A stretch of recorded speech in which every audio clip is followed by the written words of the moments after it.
Many points we've talked about till date. Today we are going to talk about indicators, and we are going to talk about 5-6 indicators in this entire series.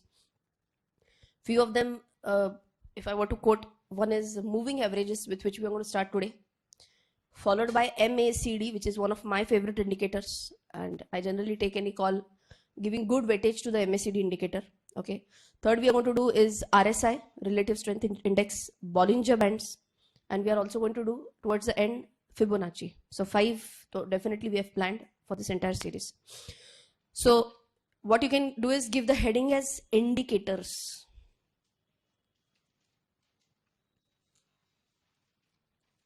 Indicators.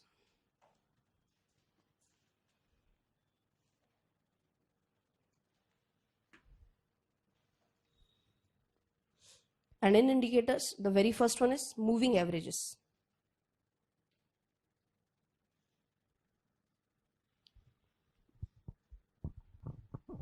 First one, moving averages.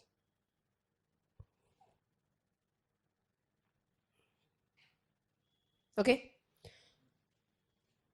Do we already know what is an average? We have learned this since school, that moving average is nothing but, or forget about moving. If I talk about what is an average, do we know what's an average?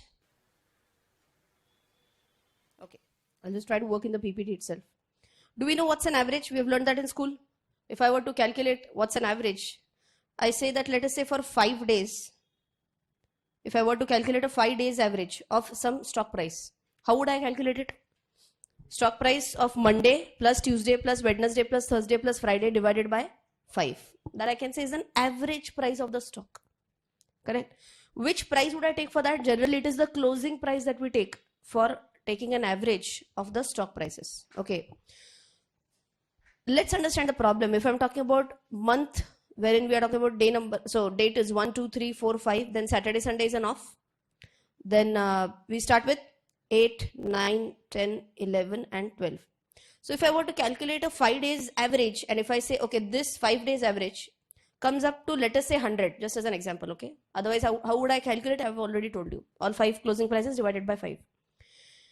But then let us say, ideally, if I just keep this 100 as an average for the entire month, and I compare this day's price with this 100, this day's price with this 100, and I say, arey wah, stock is trading above 5 days average. Then we are going on and on in this month, we are at 28th day of the month, and we are saying, arey wah, stock is trading above the 5 days average. Is it a good parameter to compare if I am taking too much of historic data? No. So instead of taking a static average, static means udhar ka udhar, it is not moving. Instead of taking a static average, I prefer to take a moving average. Okay.